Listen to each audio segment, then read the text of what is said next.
communication. So this is an e-meter.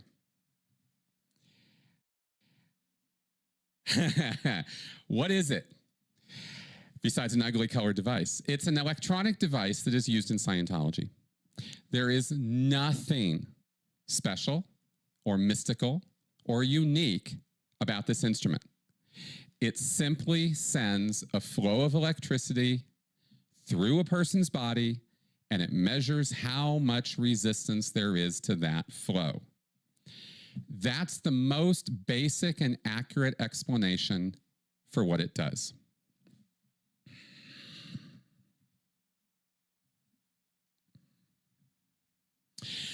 L. Ron Hubbard, the founder of Scientology, pretended he had a hand in creating this device, but he was no electronics engineer, and in fact, demonstrated through his writings and lectures that he had no real idea how electricity works. He made claims about what this device is measuring and how to interpret it, which have convinced a lot of people that this meter does a lot more than they think. But here's the bottom line. The claims he made are total nonsense. In the case of the e-meter, seeing is not believing.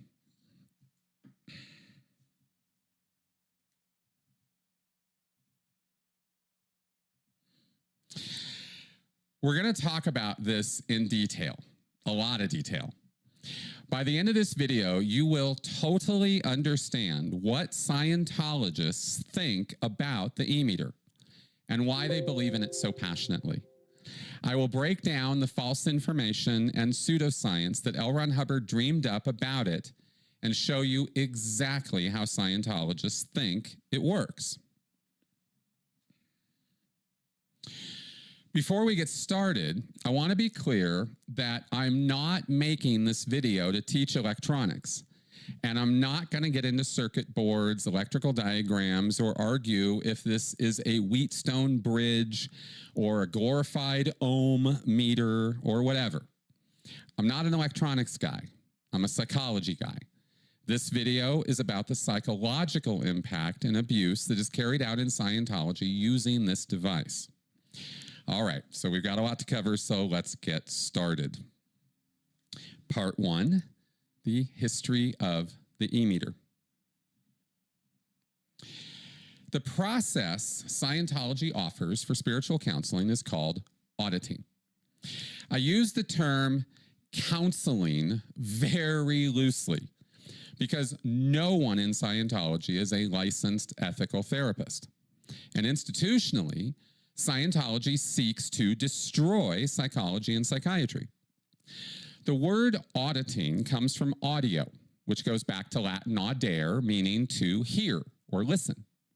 A Scientology auditor is supposed to be one who listens.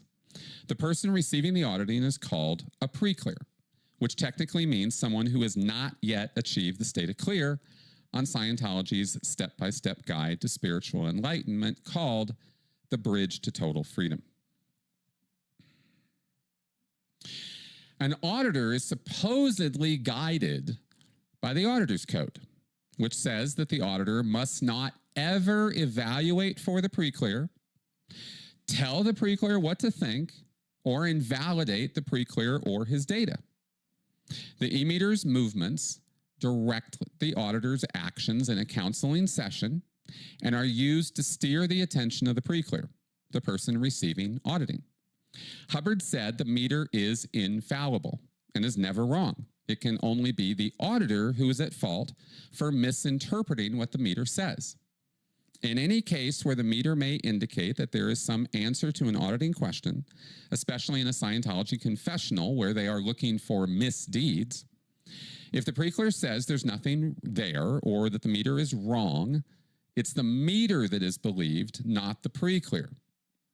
So you can decide for yourself if telling someone the meter is right and they are wrong is a form of evaluation or invalidation.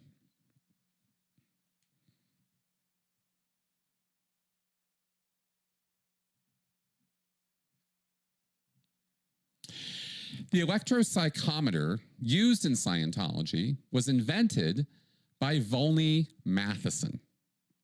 Hubbard claimed that Matheson was inspired to create the meter after Hubbard told an audience about the idea of electronically measuring thought during a lecture in November of 1950. And Matheson himself did verify this account. Quote, "During these lectures, Ron discussed a device with which an auditor could locate engrams and areas of charge in his pre-clear. One of the students on the course, Volney Matheson, working from Ron's idea, pieced together a meter.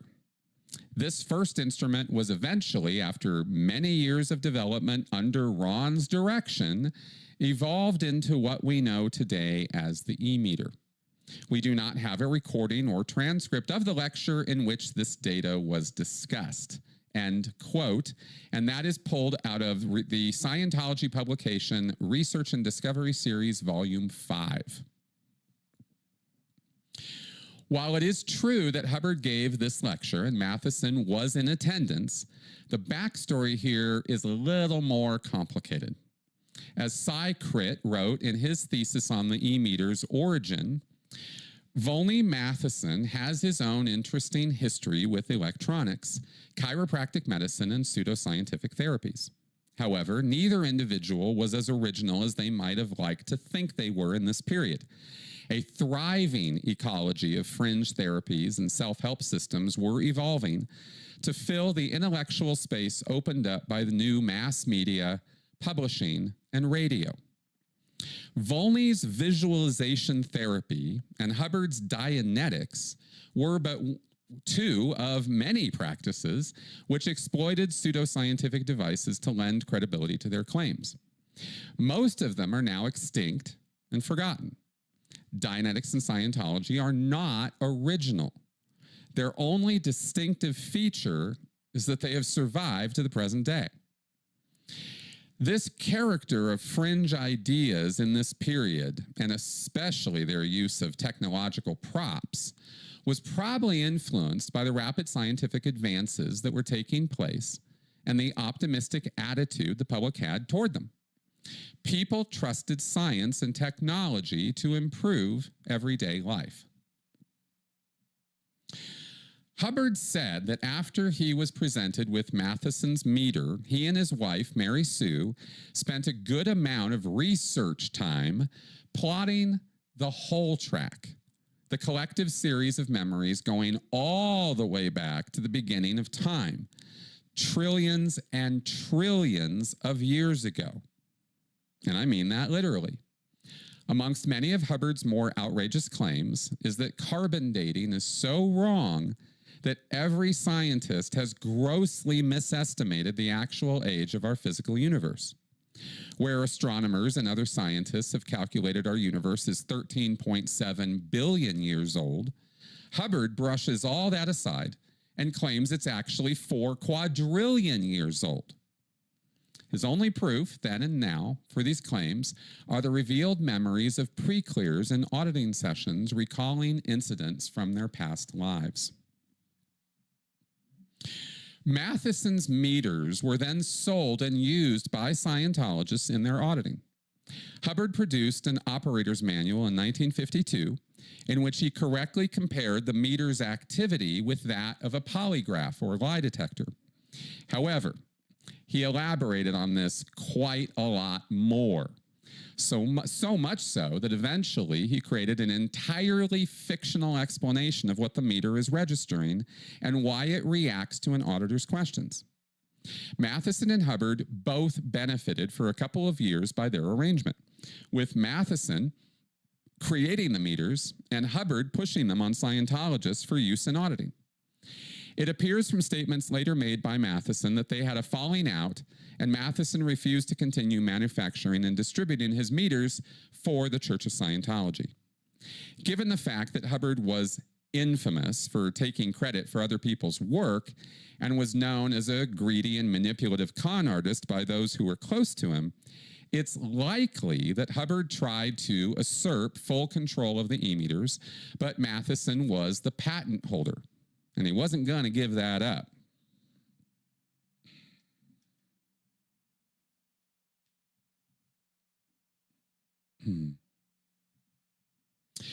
By 1955, the Matheson e-meters fell entirely out of use. Hubbard explained it to Scientologists at the time like this, quote, "Yesterday, we used an instrument called an e-meter to register whether or not the process was still getting results so that the auditor would know how long to continue it. While the e-meter is an interesting investigation instrument and has played its part in research, it is not today used by the auditor except perhaps in testing the basal metabolism of the preclear. The e-meter is no longer used to determine what is wrong with the preclear. As we long ago suspected, the intervention of a mechanical gadget between the auditor and the preclear had a tendency to depersonalize the session, and also gave the auditor a dependence upon the physical universe and its meters, which did not have to be there. I knew when we first began to use e-meters that sooner or later something would have to be evolved, or that something would turn up which would dispense with them. I worked along that line rather consistently, and about half a year before this writing developed communication lag as the only diagnostic instrument needed by the auditor." End quote from L. Ron Hubbard. The communication lag Hubbard refers to here is simply the amount of time between the auditor asking a question and the preclear answering it. This became a diagnostic tool in auditing, but as you can imagine, it wasn't very reliable. Now, as further proof that Hubbard's problem with meters wasn't that they didn't do what he wanted, but that he may have had a cash motive, in 1958, the e-meter reappeared in the world of Scientology. And this time, there was no pesky non-Scientologist inventor to cut into Hubbard's profit margin. Don Breeding, a Scientologist at the time and knowledgeable about electronics, thought that the newly invented transistor could solve certain problems that existed with the old Matheson meters, and he could help Scientology have e-meters again. He came up with a simple 3-transistor configuration, which remains the basis of the e-meter design all the way up to today. Hubbard did not know his way around a circuit board or electronic equipment, but that didn't stop him from putting his name on the new e-meter and claiming a hand in its development. Because of how they are taught about the meter and its history, most Scientologists think Hubbard was far more involved with the nuts and bolts of the e-meter's development than he really was. At its heart, the e-meter is a very simple electric circuit that is configured to do one simple task: measure resistance to an electric current.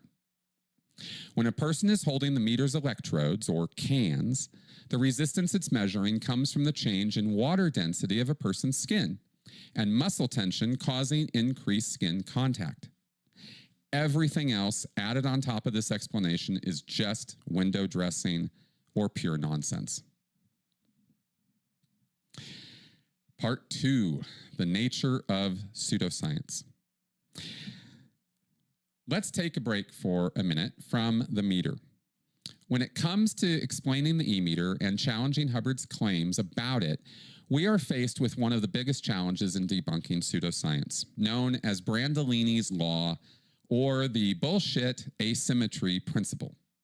The amount of energy needed to refute bullshit is an order of magnitude bigger than that needed to produce it. In other words, it takes no effort at all to tell a convincing and pleasing lie that people want to hear. But it can then take hours to prove that lie to be false. And most people do not care enough to invest that time, since it's so much easier to simply believe the lie and carry on with their life, secure in the false knowledge that they have. This persistency of bullshit is not just a joke, but has serious and often deadly consequences. Pseudoscience is any claim presented as scientifically legitimate, but which does not adhere to the scientific method. It's an attempt to sound legitimate by using scientific sounding words or phrases, or claiming work is based on scientific experimentation, research, and peer-reviewed findings, when in fact, it's not. To be blunt, a person who is knowingly pushing pseudoscience or making money from it, they are a thief and a con man, or woman, of which there are plenty. There are far too many people in the world today doing this, and it's only because of people's general ignorance about science that these criminals get away with it. Now, of course, even outside of hard science, it's extraordinarily easy to fool people by showing them one thing and saying it's something else. In areas where people have little real expertise or knowledge, they usually need an authority figure to explain things to them. There is far too much knowledge in this world for any one of us to know all of it. We would never be able to pass on knowledge from one generation to the next if we had to reinvent and reprove the wheel, or vaccines, or pasteurization over and over again. So we rely on individuals who dedicate their professional lives to studying and working across the scientific spectrum to advance our knowledge and make our lives easier as a result. But there are certain mental processes we all use in our thinking that can very easily be taken advantage of. Hubbard knew how easy it was to fool people. In fact, he talked about it in his lectures all the time. Like many other con men, Hubbard liked to openly laugh at his followers without them realizing what he was doing. So let me introduce a couple of concepts that all peddlers of pseudoscience take advantage of. These are key to understanding how people fall for believing Hubbard's claims about the E-meter, and I'll refer to each of these throughout this video. The first one here, of course, being context creates truth. The manner or context in which we learn something has a lot to do with how we view it or what we decide is true or false. For example, if someone whom we believe is an authority figure tells us something, we tend to believe it much more readily than if someone who we have never heard of before tells us. But the problem is there are a lot of people who claim to be experts, but who have no real knowledge at all. They just make things up and pass it off as truth. And when people believe them, that creates a logical fallacy called an argument from authority. Interestingly, if we read something, we tend to believe it more than if we hear it, which is why so many con men write so many books.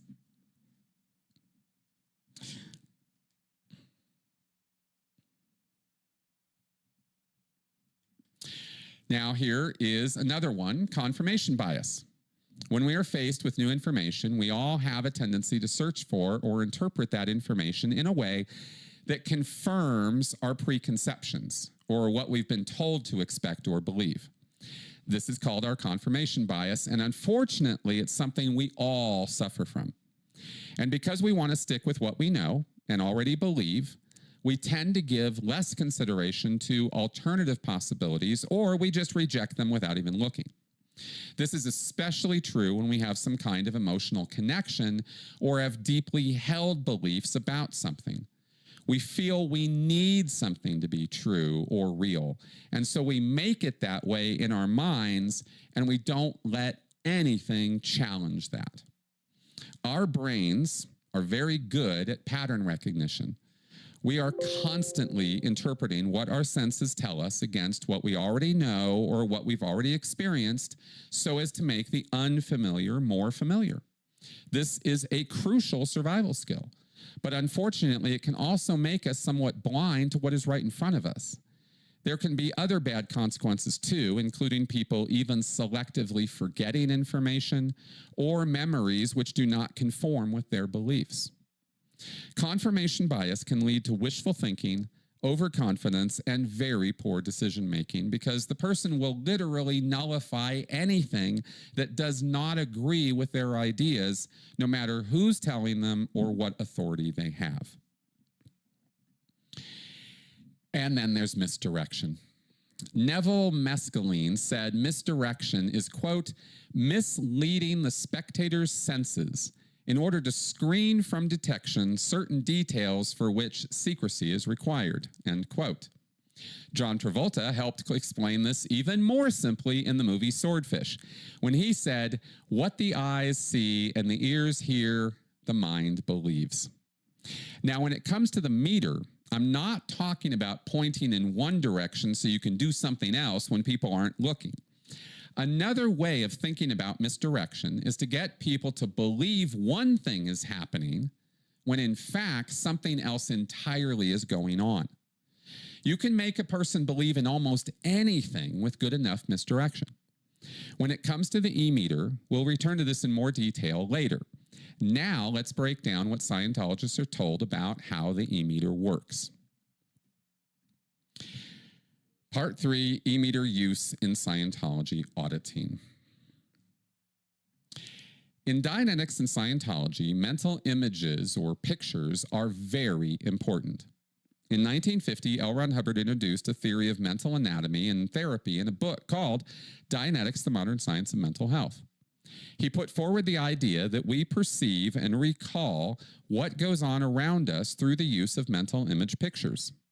He also called these facsimiles, meaning that they are three-dimensional recordings or copies of everything that we perceive through our senses. Hubbard claimed that there are roughly 72 pictures taken every second, and all of these are stored in our mind. We don't have to think about this. It's all totally automatic.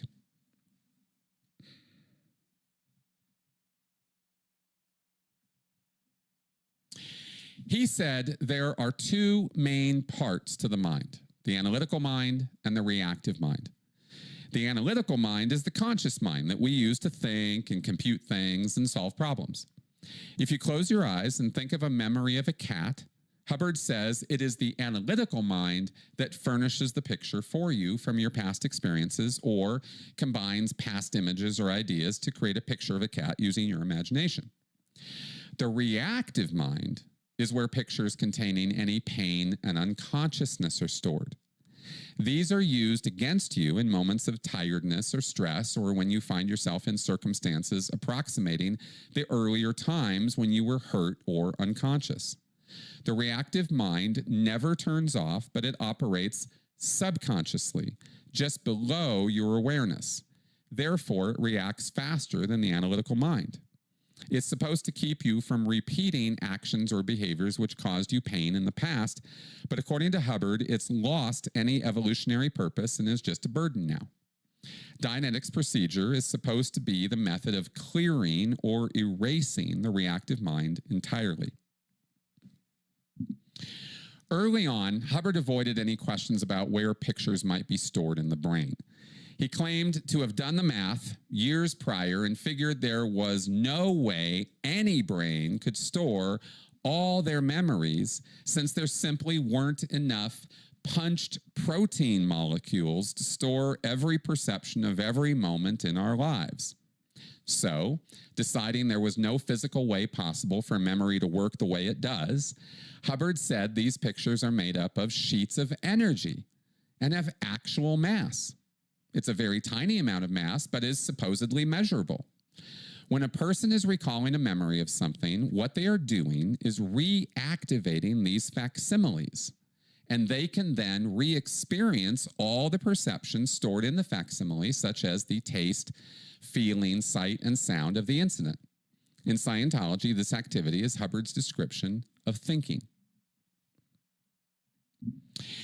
As well, Hubbard also developed the idea that we are not just bodies with minds, but that our essence is a spiritual aspect, which lives forever, and which he labeled a thetan. He said that a thetan is the exact opposite of the physical universe we see and live in, because a thetan exists without any body or shape or matter, energy, space, or time.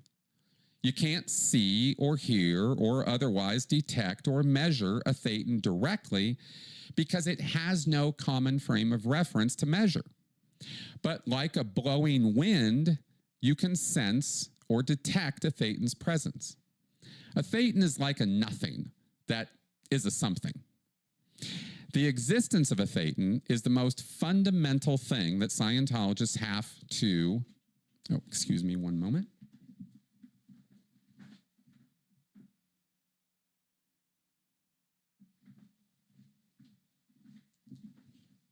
Thank you. The existence of a thetan is the most fundamental thing that Scientologists have to accept on faith alone, because obviously no one can prove a nothingness exists which has consciousness. Yet all of Scientology is predicated on the fact that thetans do exist. Once you've accepted that as an article of faith, the rest of Scientology can then begin. Hubbard went on to say that thetans are solely responsible for the very existence of the entire physical world. Thetans can create matter, energy, space, and time at will. In fact, he claimed that they do this all the time as a routine matter of course. Everything you will ever see or hear or sense is only here because thetans have created it and mutually agree it's here.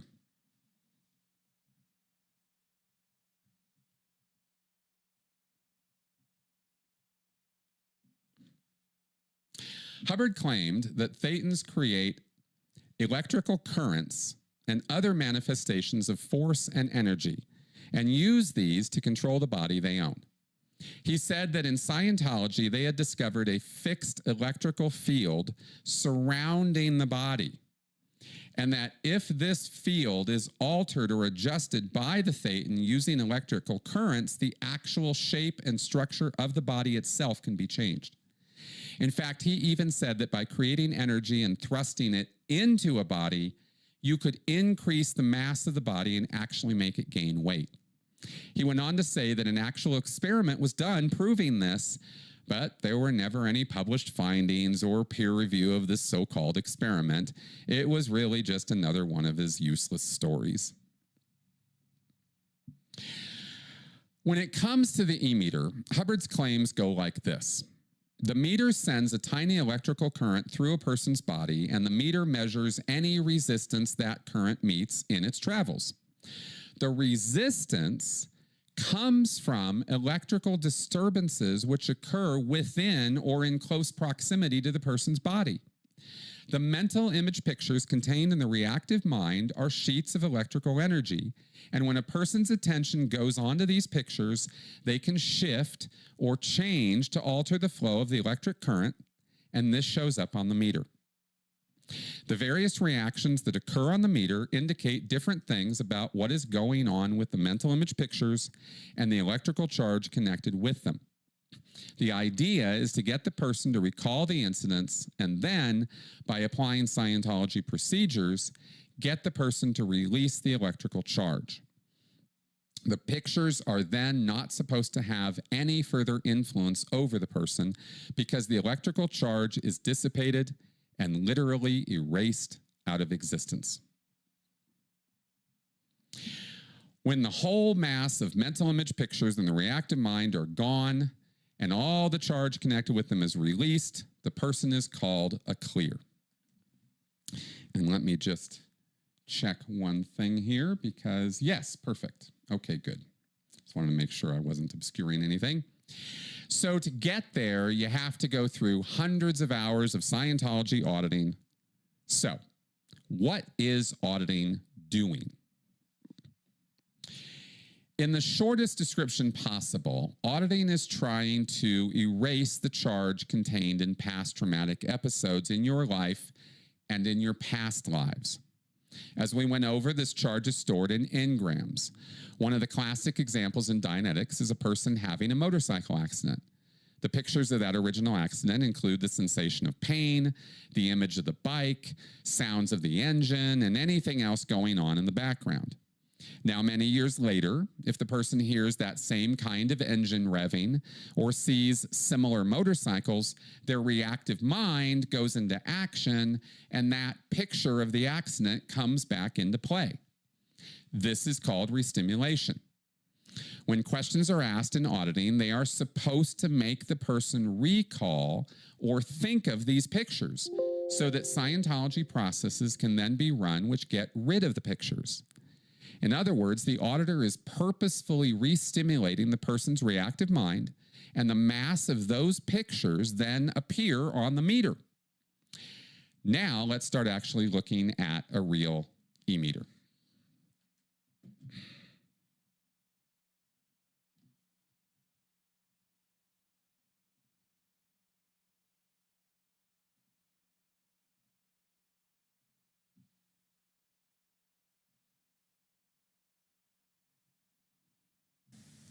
Let's take a look at the e-meter and its parts. This is the needle. The meter is read by interpreting the back and forth movement of the needle when a person is connected. This is the tone arm. It regulates how much voltage the meter is sending out. It is adjusted throughout the session to keep the needle on the dial. The sensitivity of the needle is affected by this, the sensitivity knob. The range of the sensitivity is raised and lowered by the sensitivity booster. The sensitivity is usually set at the beginning of a session and is not touched after that. This dial over here is called the trim knob, and it's only used when the meter is being calibrated, not when someone is hooked up to the meter. These two cans, or electrodes, are connected with copper wire to the meter and the person by having them hold the cans in their hands. The meter emits a very tiny amount of voltage which is conducted over the surface of the skin. It's not a powerful enough charge to pierce the skin or damage anyone.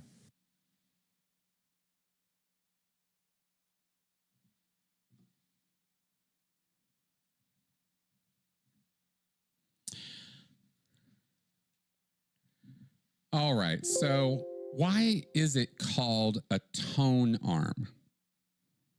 Well, back in 1951, Hubbard wrote a book called Science of Survival about emotions. States like enthusiasm, boredom, anger, or grief were called tones. It was analogous to a musical tone scale, and Hubbard said that emotions were kind of like sounds. They had different vibrations which could be measured on electronic devices and even replicated with the right electronic equipment. This was early Scientology stuff, and it's not really stressed very much anymore. But back during that time, when Volney Matheson invented the first e-meters, he put numbers on this dial that he thought would indicate different emotional levels of the person holding the cans. Hubbard later wrote that these numbers didn't really mean that and were just arbitrarily put on the tone arm. It may even have been Matheson who came up with the idea of using the word tones to describe emotions. That's a little unclear in the history.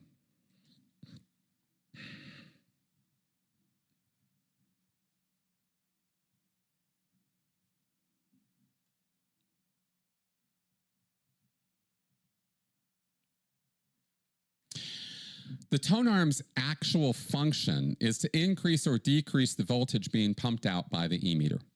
According to Hubbard, mental image pictures have a tiny amount of mass, right?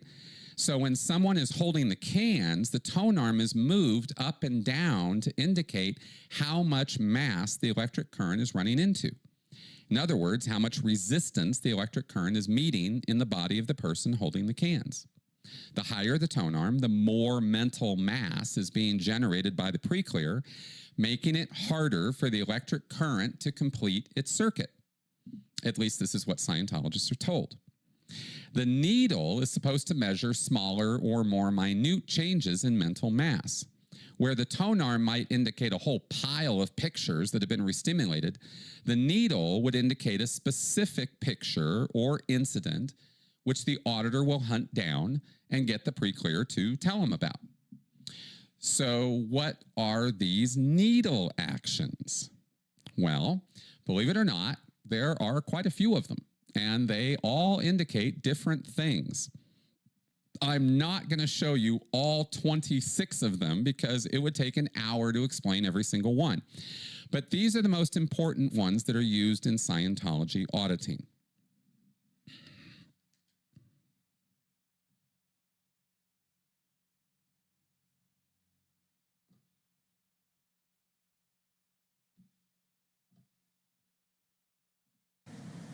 A dog.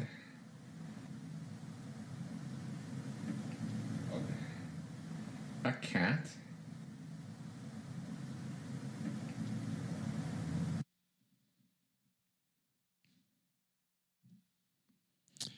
So first off, there is a fall, which is the main thing an auditor is looking for when trying to find something to deal with in the pre-clear.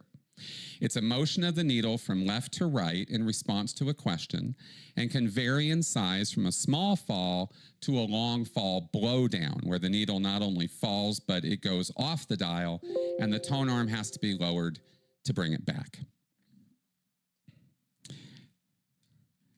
Next, we have a rise.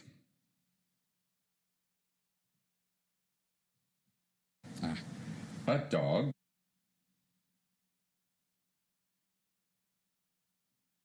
Here we go.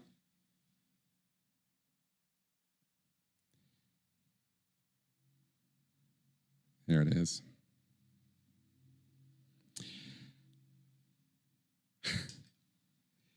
So while a fall is important, a rise is not.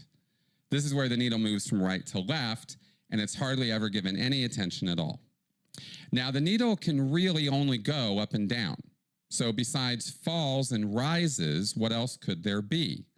Well, there are patterns, which Hubbard says indicate certain things. A theta bop is when the needle goes up and down over the same distance, sort of a rise, stick, fall, stick, rise, stick, fall, stick.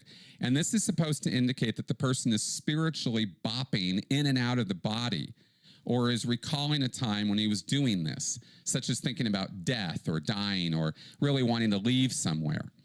Like almost all of these patterns I'm going to describe, the theta bop doesn't last very long, sometimes only for a couple swings. A dirty needle is when the needle is sticking randomly back and ticking back and forth, and sometimes it can get very dirty.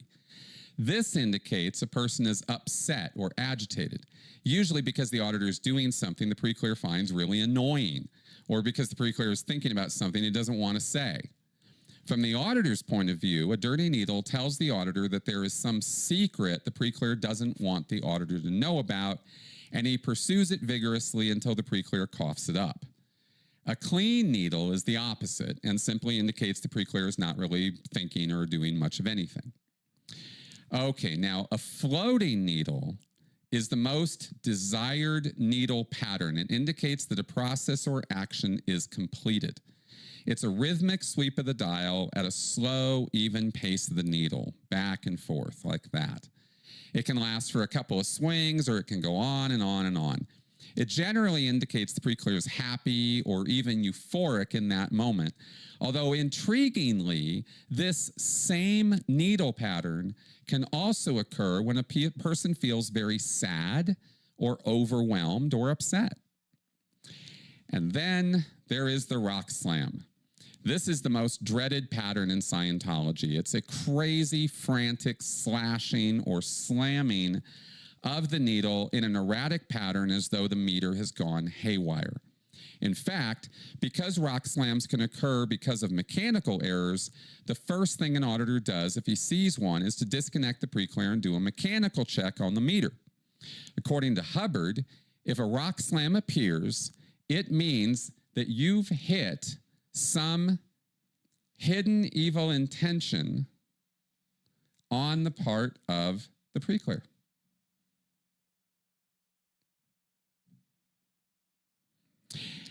And you'd have to write it all down very, very carefully, and then later on use Scientology special procedures to go back and erase that evil intention. Yeah. All right. So Those are the most important needle actions. But one thing to keep in mind is that this didn't all appear all at once as a done deal in 1951. The use of the meter developed over the years, and so did the meter reactions and what they mean. The first lectures on the meter were given in March of 1951, and the first operator's manual for it was issued in June, called Electropsychometric Auditing. And it was in the opening line of that manual where Hubbard made one of his most honest statements about the meter, that it is operationally the same as a lie detector as used by police and in psychological laboratories. One of the ways Hubbard established himself as an authority in Scientology, and especially in electronics, was by insinuating a hidden knowledge of past civilizations which had used electronics to enslave not only whole populations, but thetans too. Hidden or secret knowledge is almost universally the basis for any destructive cult, and Scientology is no exception. For example, Hubbard derided psychiatry for electric shock therapy, but then stated on page 1 of his e-meter manual that he knew of a way to treat psychosis using electric fields, which would make them well. I guess it never occurred to him to share this information with anyone in the medical profession so that they could start treating their patients rationally and effectively. No, apparently Hubbard preferred having his own monopoly on mental healing. Over the years, Hubbard's explanations changed for what an e-meter was actually measuring. At first, he likened the meter to a polygraph or lie detector, claiming that lie detectors worked but only appeared to fail because people in general have guilty consciences and because polygraph operators didn't know the right questions to ask. Quote, "The title and operation of the police lie detector are misnomers. In the first place, they do not detect lies. And in the second place, the police have known too little about the human mind to know that their instrument was actually accurate to an amazing perfection. These instruments should be called emotion detectors. And they do not have vagaries or errors, and used with a knowledge of the human mind and its actual history, they demonstrate an accuracy which borders on the incredible." Hubbard then went on to claim that the machine registers emotional charge, as in electrical charge, connected with incidents of stress or high emotional content. A proof of this, quote, that the charge recorded by a lie detector is the emotional residual in the emotion residual in the actual moment of the commission of the crime, was worked out and put into action by myself in 1947. On before and after lie detector tests on the same crime, it was first shown that the criminal, according to the machine and very correctly, was guilty of a certain crime.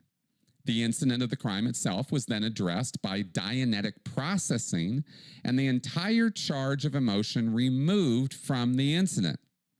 After tests then showed no machine reaction, although the criminal was just as guilty and just as surely faced punishment if apprehended in that guilt by the machine. In the after tests, the criminal lied. He stated that he had not committed the crime. The lie detector agreed with him. All right. Now, these claims demonstrate Hubbard's style as a, quote, scientist, which would be repeated over and over years of Scientology. He said he conducted an experiment with all of one test subject and then pronounced some vast new discovery, in this case about the nature of emotion and crime. It's doubtful that this experiment ever even happened. According to Russell Miller's biography, the year 1947 was one of Hubbard's least productive. He began the year in New York, married to 2 different women, moved to Seattle to eventually file for divorce from his first wife while scandalously parading his second around in front of her, and ended up in Los Angeles begging for a pension from the VA because he claimed to be so injured by his non-existent war wounds that he couldn't work. He managed to write a few stories which allowed him to barely get by financially, but there is no record anywhere of him taking time to experiment with criminals and lie detector tests, nor any reason for him to be doing such work when he was so desperately trying to make money by other means. there's no proof Hubbard ever even owned or knew how to operate a polygraph. All right, let me just check in with you guys here and see how we're doing. Okay, cool. Yes, exactly. All right. So even if he had done such an experiment, it would not have been conclusive evidence that emotional charge dissipates by talking about an incident of stress or trauma simply because one person didn't register on a lie detector when talking about a crime he committed. Regardless, Hubbard charged forward, and in the next paragraph of the operator's manual, he made this radical assertion. Quote, "It has been thought that a galvanometer measured the sweat exuded and thereby increased electrical conductivity of the hands. This does not hold up under examination.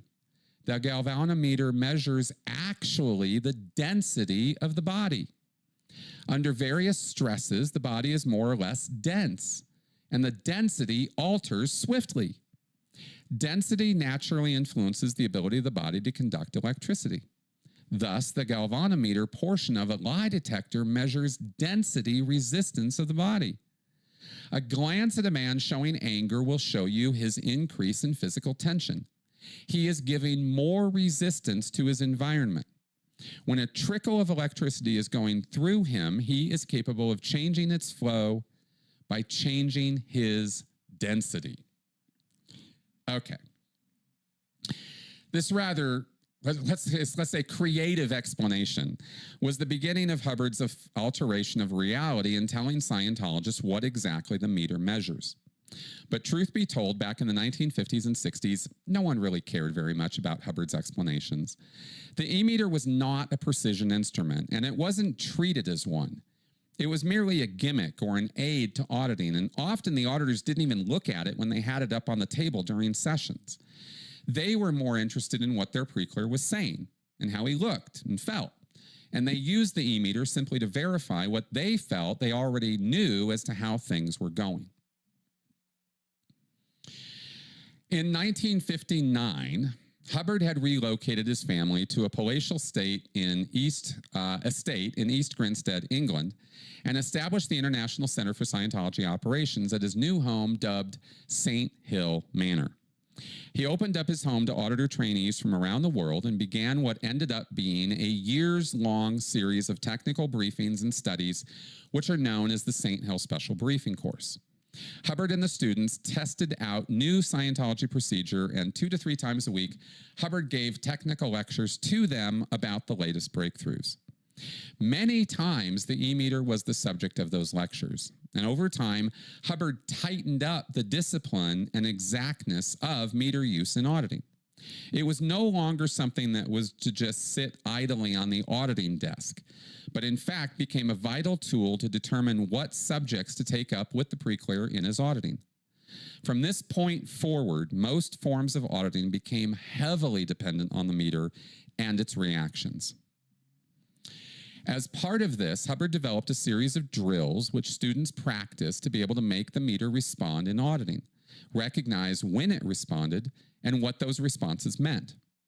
Auditors were trained with coaches watching over their shoulders to make sure they were reading the meter properly.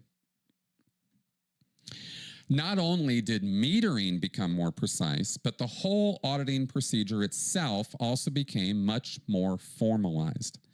Questions and commands became very specific and were not just made up on the spot anymore by the auditors. Hubbard had written many processes and procedures, but until this point, auditors had pretty much decided themselves what to run and when to run it.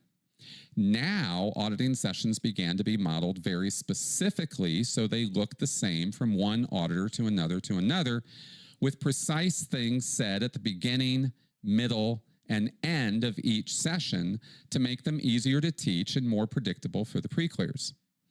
This basic framework for a session was called model session. Auditors were furnished with specific questions to check before each session was started and instructed to say, "This is the session," when they began auditing, so the pre-clear would know precisely when the auditing started. In other words, the 1960s at St. Hill were a time when Scientology became a much more formal and stylized practice. There was a huge change implemented in 1960. Hubbard began insisting that the only needle reactions which really mattered were what he called instant reads, meaning the meter was supposed to respond at the exact instant the auditor was done asking a question or giving a command. Reads which were even a second or two after were to be ignored. Just like processes had been a bit more loosey-goosey in their application, so too was the use of the e-meter. Hubbard noted they would ask a question and then wait for 2, 3, or even 10 seconds after the question was asked. Hubbard called this waiting for the meter to play Dixie, and he canceled that practice. Another rule in auditing that became hardbound was that processes or procedures run on pre-clears in auditing were not complete until the needle was floating. Hubbard said a pre-clear had to continue to be run on a process until they not only felt and looked good about it, but that they had experienced a new realization about life and the needle had to be floating. This was supposed to indicate no more charge on the subject, at least for now. Oh, sorry about that. Now, what this really did, go back over here for a second.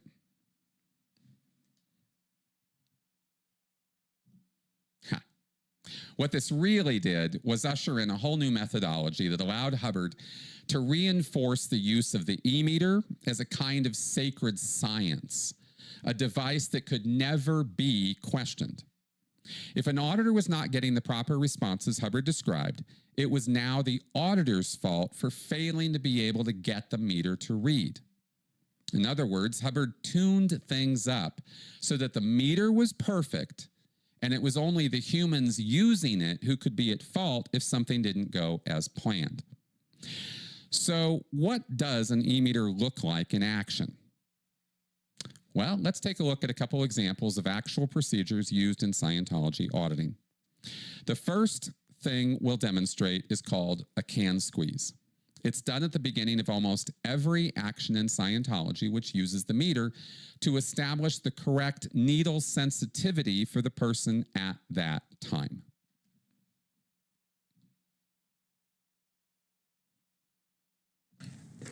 All right.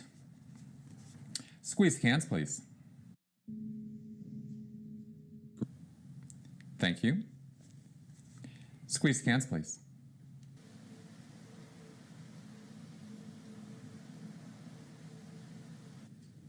Thank you. Looked like just a little bit harder than the last one. Squeeze cans, please.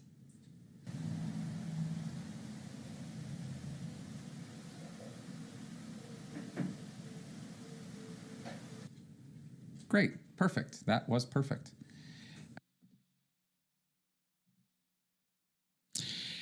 After sensitivity is established for the session, a metabolism check is done. The idea is that the meter can confirm whether a person has had enough food and enough rest to have the necessary energy to get through an auditing session. I was not able to find any reference anywhere to indicate how it is that this is a valid test of basal metabolism, but this is what Scientologists do.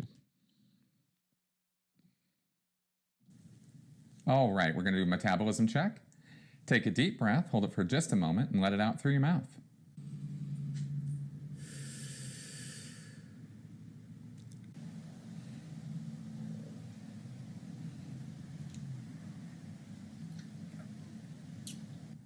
Thank you.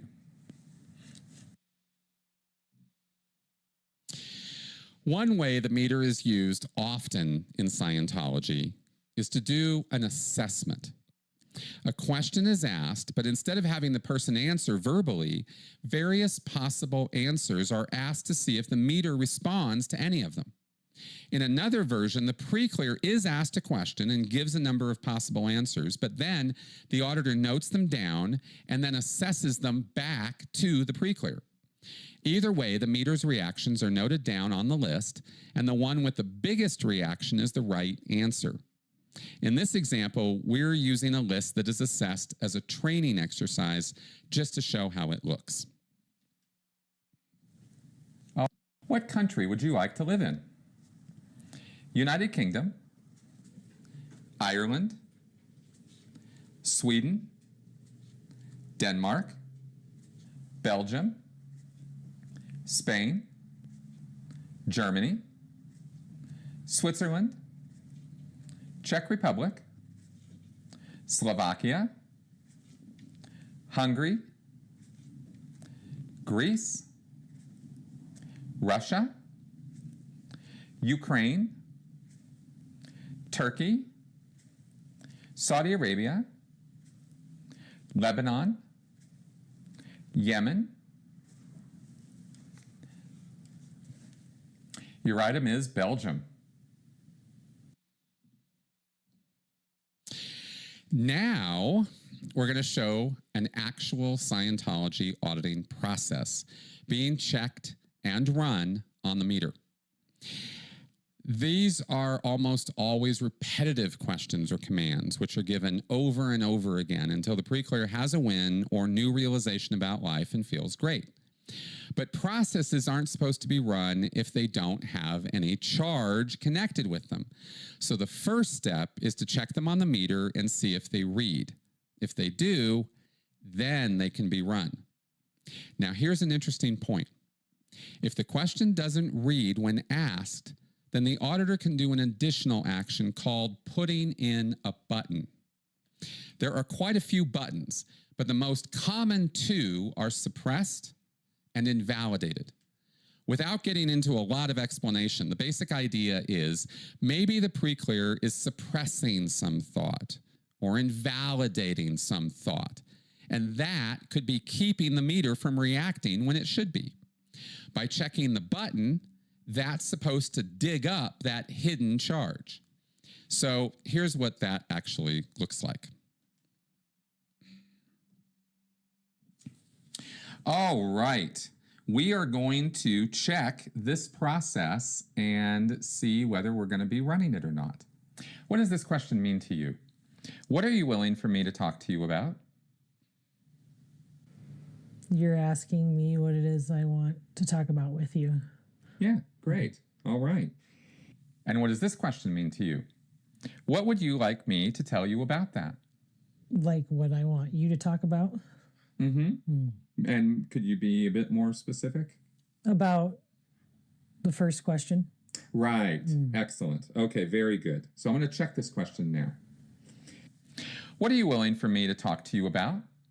On what are you willing for me to talk to you about? Has anything been suppressed? On what are you willing for me to talk to you about? Has anything been invalidated? On what are you willing for me to talk to you about? Has anything been misunderstood? What would you like me to tell you about that? On what would you like me to tell you about that? Has anything been suppressed? All right. What are you willing for me to talk to you about? My job. Great. What would you like me to tell you about that? Whether or not I'm going to keep it. Great. All right. What are you willing for me to talk to you about? My family. Excellent. And what would you like me to tell you about that?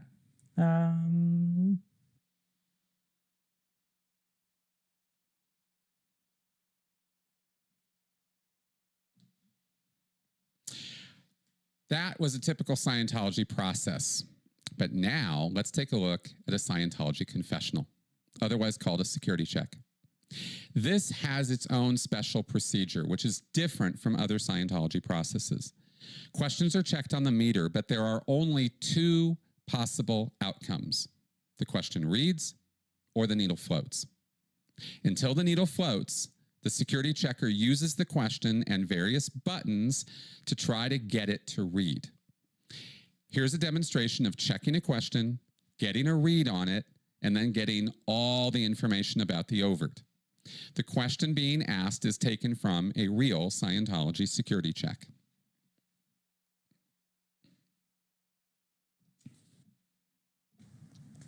What does this question mean to you?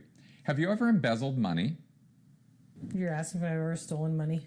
That's right, but what is embezzling? Like stealing from a company or, especially if it's like your own company. Exactly, exactly.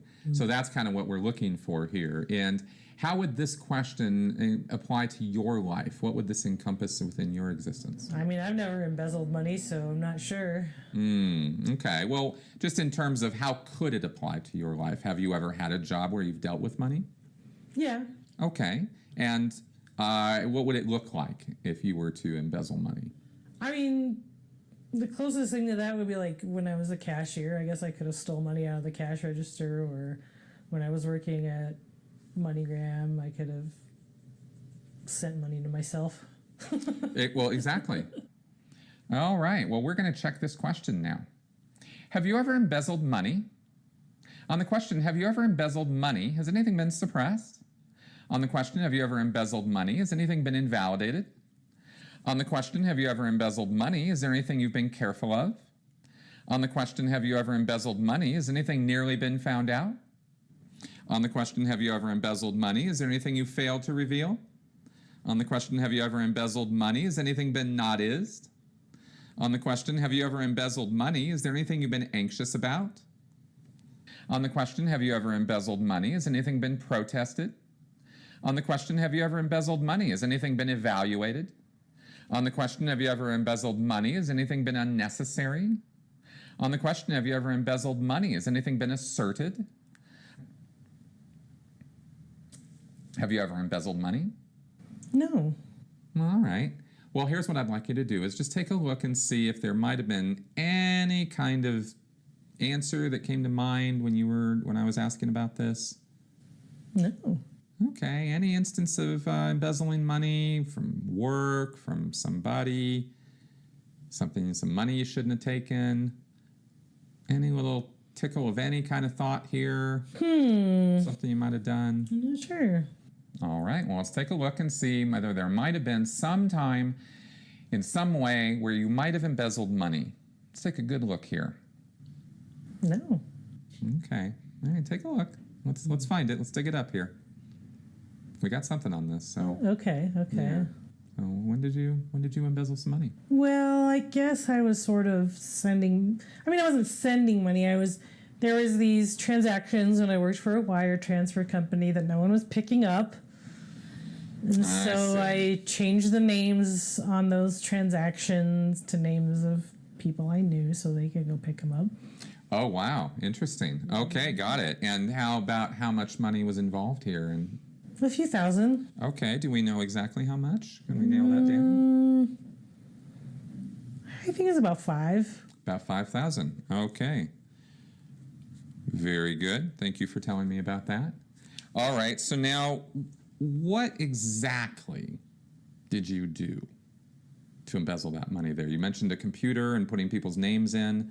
Tell me, let's get into the details of this. What happened? Well, I changed the names to people I knew and then had them go with their IDs and pick up the money. Okay, thank you. And about how many people were we talking about? About 3. Okay, and had this been set up beforehand, or did these people just randomly get money from you? No, they knew.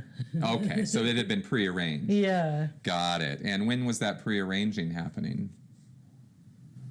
I mean,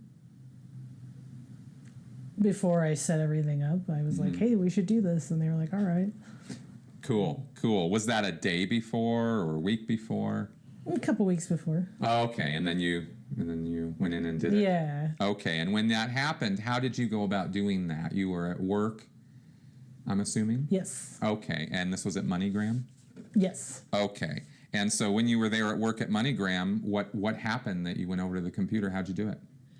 Oh, well, we had access to change names on transactions, so that's how I did it. Okay, got it. So this was just part of your regular... Yeah. Okay, so you didn't have to go out of your way or get somebody's password or do something. It was just all on your account. Yep.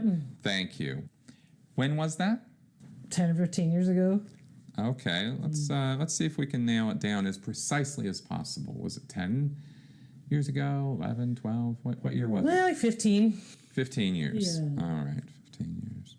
Good. Do you happen to remember what time of the year it was? Summer, maybe? All right, good. Any month? I don't remember the month. Fine. Okay. Do you happen to remember the day of the week when it happened? I think it was the weekend. Very good. Okay. Saturday, Sunday. Yeah, something like that. Well, that would have been the weekend. I was Yeah. wondering if you knew which one. Oh gosh, probably Saturday. Okay. Thank you. And where were you at the time? Well, I mean, the location was in Denver of the center, but then the places where people were picking up were different stores and locations around town. Right. But your actions were located at your workplace in Denver. Yeah. Okay. Thank you. All right. Anything more specific to where you were when you did this? Just at the office. Great. All right, thank you. Is that all of that overt? What do you mean by that? All of the overt. Have you told me everything about what you did? Yeah. Okay. All right. And were there any consequences to this? I got fired. Oh, okay. So you got found out. Okay, good. Got it. Okay. And how, just out of sheer curiosity, really, how long after this happened did you get fired? A few months. Okay. Started figuring it out. Got it. Were you made to pay the money back? No. Okay. But they just let you go. Mm-hmm. Okay. Thank you. You're welcome. Okay, so is that now? Is that all of that? Yeah. All right. Have you justified that overt? Yeah. Okay, well, how did you justify it? Then no one was paying up that money. Those transactions were what we called stale transactions, and they had just been sitting there for years and no one had picked them up. So if no one was picking them up, why not? Oh, okay. I see now. Okay, how else did you justify it? You know, if no one was going to miss it. If it has been sitting there for so long, Of course. who's going to miss it? Sure. Okay, how else did you justify it? My family needed money. Excellent. Okay, how else did you justify it? Justify it as my work didn't treat people very well, so especially their employees. Sure. Okay, how else did you justify it? That was about it. Who missed it? Well, at first I wasn't sure if my bosses knew, but you know, then they started monitoring me more and started asking me questions and going to HR a lot. And Oh, so there were multiple instances of this. yeah. Okay, so let's take these one at a time. So the first time that they were asking questions, what was it that was done exactly to make you wonder whether or not they knew? It was sort of like there was emails going around, or they're like, you know, if you see this suspicious activity, talk about it. And I was like, well, that sounds familiar.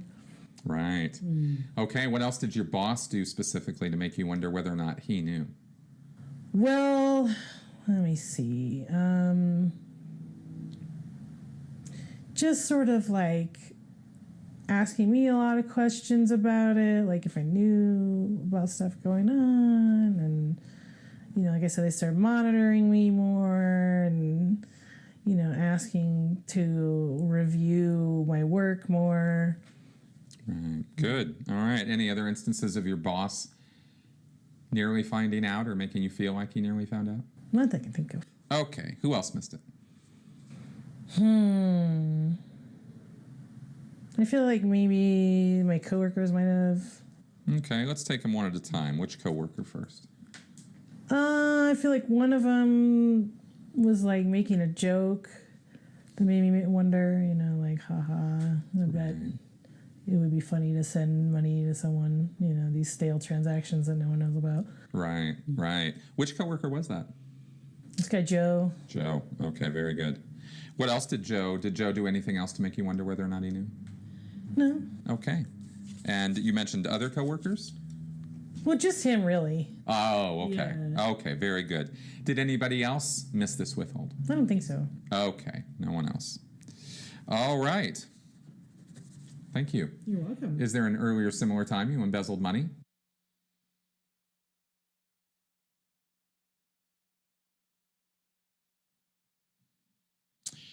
All right. So finally, I have one more demonstration for you of the meter in action. This is called a correction list. It's a list of questions that are assessed if some trouble occurs in a session that can't be resolved easily. The meter is resorted to in order to dig up what is really going on. And the questions on the list are supposed to represent every single thing that could possibly go wrong in that kind of auditing. Different styles of auditing have different correction lists, and the one we're going to show here is for a security check. As you can imagine, most of the questions have to do with the pre-clear hiding something. Here's what an assessment of a correction list would look like. There is some Scientology jargon on this list, and we're not going to clear that up because that's not really what we're trying to show with what the meter is doing here. So here you go. All right, we're going to be doing a confessional repair list to see what's going on here in the session. I'm going to prefix each of these questions with "in this session." All right, so that's where I want you to have your attention. We're not looking at other things than just that. Okay. Very good. In this session, out int. In this session, list error. In this session, wrong item. In this session, was there an ARC break? In this session, was there a problem? On the question in this session, was there a problem? Has anything been suppressed? On the question in this session, was there a problem? Has anything been invalidated? In this session, was a withhold missed? In this session, did you tell part of a withhold but not the rest? In this session, did you misdirect the auditor? In this session, did you misdirect the auditor? I guess kind of. Okay, tell me what happened. Well, I mean, my family sort of put me up to the whole thing, and I didn't say that. You know, I didn't necessarily want to do it, but... Oh, okay. Is this in reference to the embezzling thing? Yeah. Got it. Oh, your family put you up to it. Yeah, I was talking about it and joking about it, and they were like, well, we should really do that. And then they kind of convinced me. Got it. Okay, so we didn't really talk about that. Yeah. Okay, got it. All right, well, let's go ahead and take this up then. So what exactly happened there? Well, one day I was joking about it, and I was like, yeah, you could get away with that. And I wasn't serious. But then, you know, my siblings were like, well, you know, we need money and you need money and our parents are hurting, so let's do something. Great. Okay, thank you for telling me about that. All right, let's go ahead and run that through.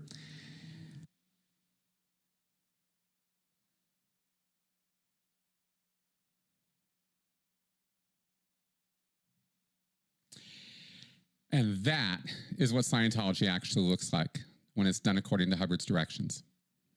So now that we've given you an overview of what the meter is and the basics of its use in Scientology, let's start debunking this thing.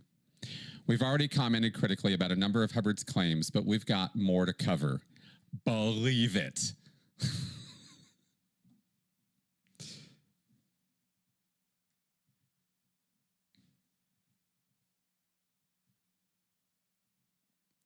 All right, part 4, time to debunk the meter.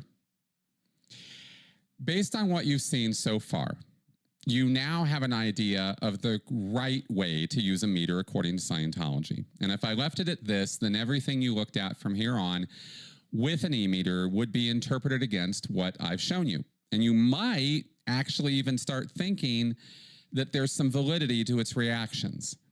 So now I have to unteach you all that so you get what's really going on. And I'm going to start by first filling you in on some information that I purposefully left out and which Hubbard did not want Scientologists to know.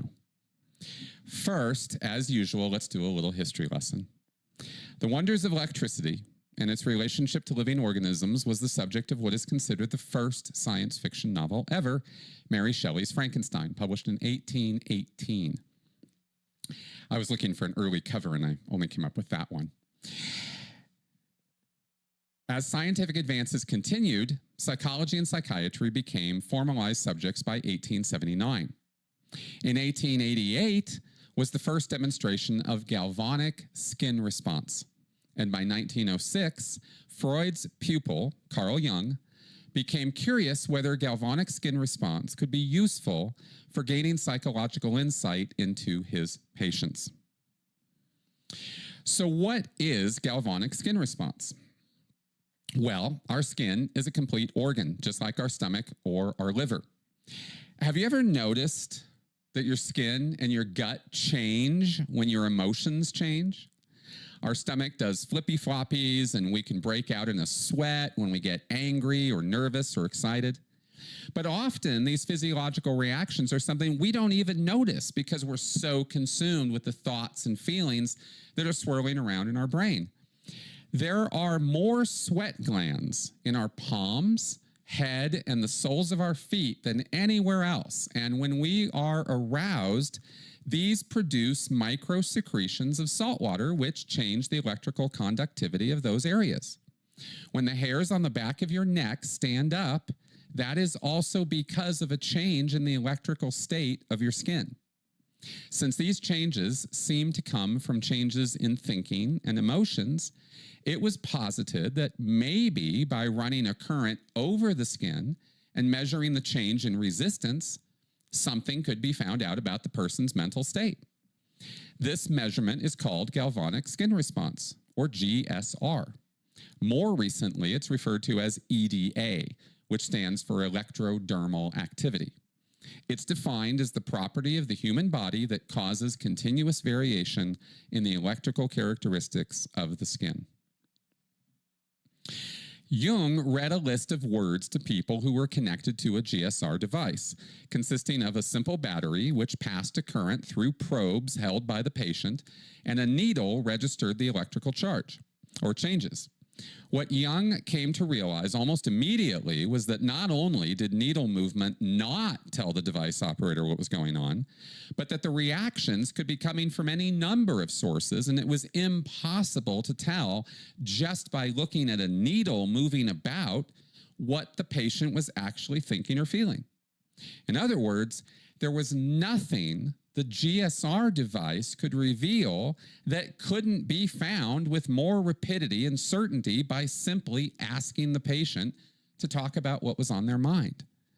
The only thing the needle movement indicated was a heightened state of emotional arousal, meaning more activity in the parasympathetic nervous system, which in turn is reflected in sweat and muscle tension. What exactly was causing the state of arousal was anyone's guess and could only be sorted out by talking to the person. The machine really didn't indicate anything, and it certainly didn't indicate whether the person was telling the truth or not. A lie could cause a person to become agitated, but so could the nature of the question, the subject under discussion, the color of the psychiatrist's jacket, or an upset stomach the person had. There was just no way to tell just by looking at the needle. An additional variable, which Scientologists almost uniformly ignore, is that because the e-meter is connected to the body using tin-plated cans, the tightness of a person's grip and the way they hold or loosen their grip changes the electrical resistance significantly. Microtensions in a person's hands can generate reactions that are mistaken for mental or physiological changes. No matter how well trained an e-meter operator is, they can easily miss this, especially because their training biases them to look for certain meter reactions and interpret them in specific ways. I personally witnessed people convincingly fake a floating needle or reeds many times over the years. And the only reason anyone found out is because they confessed to what they'd done. Despite Jung's earlier failure, and without a single shred of evidence, Matheson and Hubbard both insisted that GSR was an accurate measurement of thought, and that stress or trauma could be differentiated from regular thinking using a GSR device. Here is a sample procedure with both Hubbard and Matheson's name on it, with just one example of what I'm talking about. This was the basis of Matheson's original meters and the entire foundation of Hubbard's claims about the e-meter. But let's be clear. The e-meter is nothing more than a very fancy version of the primitive battery and needle setup that Jung tested and rejected over a century ago. This has been verified by electronics experts in and out of in the Scientology world. But as anyone who has tried to tell one of your friends that their magic crystals might not be everything promised, the myth about GSR and our minds continues to this day. Now, compare this with a polygraph, the infamous lie detector. This machine measures a number of physical responses, including GSR, but also heart rate, breathing, and blood pressure. You'd think if GSR alone can give you a window into a person's thoughts and stress reactions, then adding these other measures should reveal everything about a person. But that's not even remotely true. There are many opinions about the workability and veracity of polygraphs, but the fact is that they are not admissible in any court of law for the very easily proven reason that they are wholly unreliable and require the subjective interpretation of a human being to read a polygraph result. The admissions and confessions a trained polygraph operator get from their subjects depends more on their skill at interrogation and coaxing the person to talk, not the pinpoint accuracy of the polygraph. And any competent polygraph operator will tell you that themselves. Let's say someone is visibly or obviously responding uncomfortably to being questioned about whether they cheated on their spouse while connected to a polygraph. The needle bounces around, their blood pressure goes up, and they become very agitated. Does that mean they're lying about their fidelity? Of course not. Anyone who would say that nervous agitation is a sure sign of lying is someone who has no business being anywhere near this work. The fact is, there could be all kinds of reasons why someone would be nervous and agitated being asked about their marriage, including that they come from a broken home full of traumatizing abuse, that they're socially awkward and are nervous whenever they're being questioned, that they have a deep hatred for any authority figures, or they could love their spouse with all their heart and be internally conflicted about the fact that this test is even happening and poses a threat to their marriage no matter what they say. Do you see what I mean? It could be one of these, it could be more than one of these, or something else entirely. But what isn't on the list of reasons for this person's discomfort is that they're lying, because they aren't. So let's just call a spade a spade. Changes in body temperature, heart rate, sweat response, and breathing indicate heightened arousal. But what is causing that can't be reduced down to a simple black and white proposition. And I think you know that if you were put in that position, you would never want people to judge you based on the reactions of some machine without even being given a chance to explain yourself. Yet, that is what lie detectors are used for, and that is what is done with them all over the United States today in job interviews, military promotions, or personnel transfers, civil and criminal cases, and other situations. Researchers in Tel Aviv have even recently started looking into using AI to read so-called micro-expressions in people's faces to detect when they're telling the truth. This simplistic notion that complicated human beings who are motivated by hundreds, if not thousands of different variables in every moment of our lives can be reduced down to simple truth or false based on our physiological reactions alone is pure nonsense. And I haven't even tried to broach the subject of cultural, ideological, and language differences influencing a polygraph result. Let me also point out that every test to use mechanical means to detect lies, even brain scans, can be beaten by a human who is prepared to do so. In a 2019 paper, researchers from the University of Plymouth showed that people using mental countermeasures could deceive fMRI-based lie detector tests.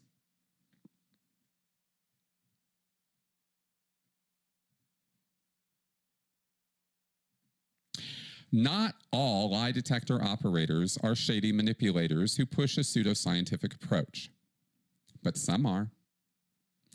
Every polygraph operator in the world is a human being who can and does often suffer from confirmation bias. They see in the readings of the polygraph what they expect to see or want to see and interpret it accordingly. That is a human fallibility, and is not a moral judgment. However, at the same time, we have to acknowledge that many of these polygraph operators are happy to sell their services to the highest bidder to destroy people's relationships, careers, or even put people behind bars unjustly. And that is not right. Lie detectors have also been used by police, the military, and intelligence agencies around the world for many reasons, including pure psychological pressure and manipulation to get a confession from an innocent person who could be convinced that anything they say or try will just result in their guilt. The potential for abuse has been realized many times, and yet this machine continues to be used indiscriminately and without any real scientific accuracy. So knowing all that, do you really believe an even simpler device like an e-meter is somehow giving Scientology auditors a window into a person's soul and their past lives? I don't. But I'm not done yet. There's more to debunking the e-meter beyond its parallels with polygraph machines. Let's talk about human memory now. Hubbard's model of human memory and mental image pictures is simply wrong. He basically invented mental constructs and frameworks which don't exist in reality and which are far too simplistic to explain the full range of our complex behavior. Let's talk about memory in terms that go beyond Hubbard's idea that the brain is just a highly developed video camera. Put all of Hubbard's pseudoscientific nonsense aside for a moment and let's talk real science. Here is what neuroscientist David Eagleman recently wrote about human memory. Quote, "Consider memory. Nature seems to have invented mechanisms for storing memory more than once. For instance, under normal circumstances, your memories of daily events are consolidated, that is, cemented in by an area of the brain called the hippocampus. But during frightening situations, such as a car accident or a robbery, another area, the amygdala, also lays down memories along an independent secondary memory track. Amygdala memories have a different quality to them. They're difficult to erase, and they can pop back up in flashbulb fashion, as commonly described by rape victims and war veterans. In other words, there is more than one way to lay down memory. We're not talking about a memory of different events, but multiple memories of the same event, as though two journalists with different personalities were jotting down notes about a single unfolding story. So we see that different factions in the brain can get involved in the same task. In the end, it's likely that there are even more than two factions involved, all writing down information and later competing to tell the story. The conviction that memory is one thing is an illusion. It appears that memory is reconstructed in the moment, but as Eagleman noted, it's not one monolithic operation in your brain. And the accuracy of these memories is highly variable from one person to the next, and even from 1 year to the next as our brains age or deteriorate. This idea that there are sheets of energy in an electrical field around our body storing our perceptions is total nonsense. Now, what is restimulation? Emotions have been posited to be internal physiological reactions that happen before any rational thought or reasoning is present or even aware of what's happening. The intellect responds to these emotionally driven physiological changes by trying to catch up and figure out what's going on and go along for the ride. But the intellect is not the thing that is determining the emotional response, nor is it capable of changing or altering that initial response. This is one way of describing the fight or flight response. But our survival does not have to be on the line for us to experience strong emotions. It's not something you think about or have any rational control over. An e-meter is registering a change in muscle tension and sweat, which can be brought about by these aroused unconscious impulses. As you saw earlier, Hubbard flat out denied that this would have anything to do with meter reactions. Further, if we look into neuroscience, we can find a plausible explanation for how a brain could respond to painful or traumatic experiences from the past, and we don't have to invent mental image pictures or reactive minds. Now, this is a little complicated, but I'm going to just quote directly from neuroscientist David Eagleman again, where he discusses an experiment measuring galvanic skin response when making choices about picking cards from different decks, and how the brain could subconsciously start figuring out patterns in those cards before the person's so-called conscious mind was aware of it. Considering what we've talked about today with GSR and the E-meter, this experiment is almost too on the nose. But Eagleman didn't write this with Scientology in mind at all. I believe this is the real explanation for Hubbard's writings about restimulation. Quote, "The investigators also measured the subject's skin conductance response, which reflects the activity of the autonomic fight or flight nervous system. And here they noticed something amazing. The autonomic nervous system picked up on the statistics of the deck well before a subject's consciousness did. That is, when subjects reached for the bad decks, there was an anticipatory spike of activity, essentially a warning sign. This spike was detectable by about the 13th card draw. So some of the subjects' brains were picking up on the expected return from the decks well before the subjects' conscious minds could access that information. And the information was being delivered in the form of a hunch. Subjects began to choose the good decks even before they could consciously say why. This means that conscious knowledge of the situation was not required for making advantageous decisions. Even better, it turned out that people needed the gut feeling. Without it, their decision-making would never be very good. Damasio and his colleagues ran the card choice task using patients with damage to the frontal part of the brain called the ventromedial prefrontal cortex, an area involved in making decisions. The team discovered that these patients were unable to form the anticipatory warning signal of the galvanic skin response.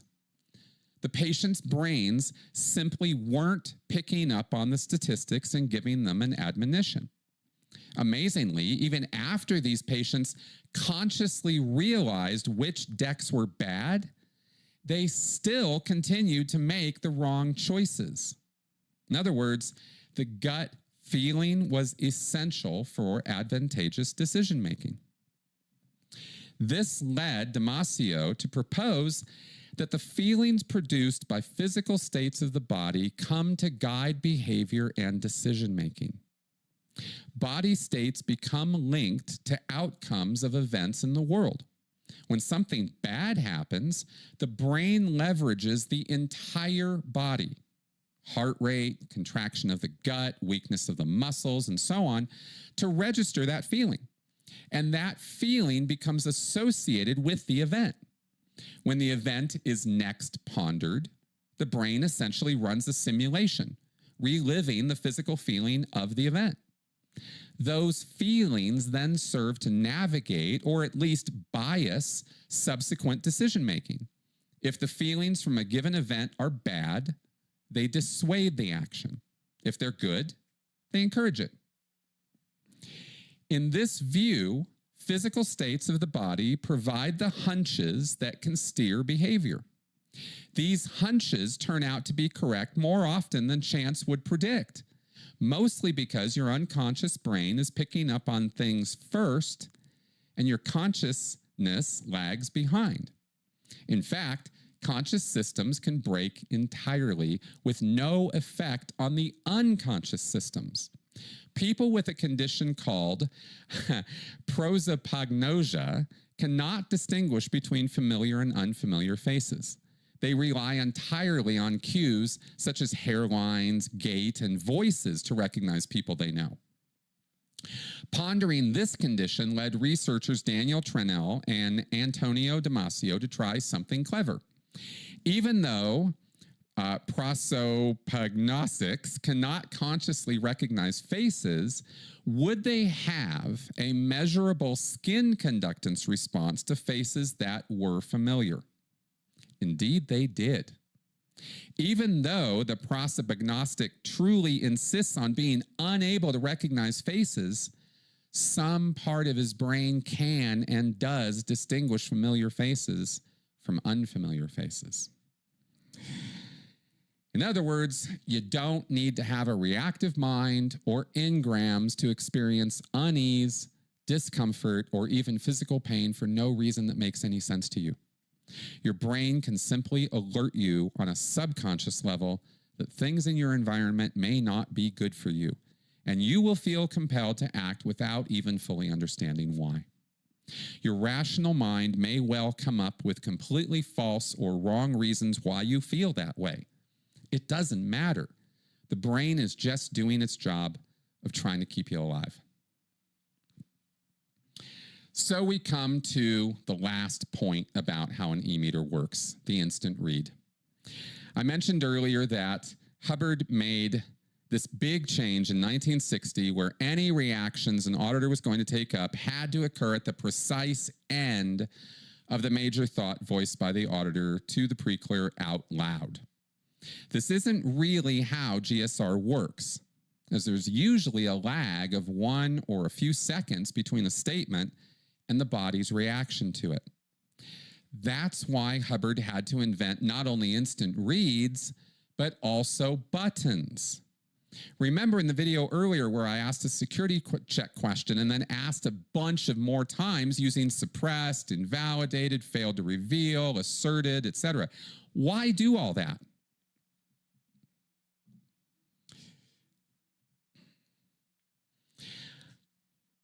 Because every time you do, you get another shot at a random reaction to hit at just the right moment to believe the question has produced a reaction which the auditor needs to take up. I demonstrated how this looks in a regular session, but I actually downplayed it a bit. Those questions and buttons can be checked over and over and over again. I have sat in an auditing session for 5 or 10 straight minutes doing nothing at all, while the auditor just sat there over chanting out the question and using all the buttons to try to get it to react. And eventually, some random reaction would happen, and my confirmation bias as a pre-clear would kick in, and I'd dutifully find an answer to the question. This also explains another instruction Hubbard gave to all auditors in training, which is universally applied in Scientology. The auditor has to bark his commands to the pre-clear in order to startle them so the meter will react. It's not the pre-clear's reactive mind that's responding. It's the fact that they were startled or shocked by the auditor shouting at them. The sudden adrenaline rush is what creates the meter response. And finally, here's my explanation for the wildest and most insane needle reaction, the rock slam. Remember that needle flying all over the dial? Why would it do that? Because it's a broken meter. It's actually that simple. While meter quality and the reliability of the parts used to make them was a serious issue throughout the lifetime of the e-meter, the parts used these days are actually pretty good. But when they were bad, they could be really bad. And if some dirt or dust got into the mechanism controlling the tone arm, it could cause the meter to go haywire.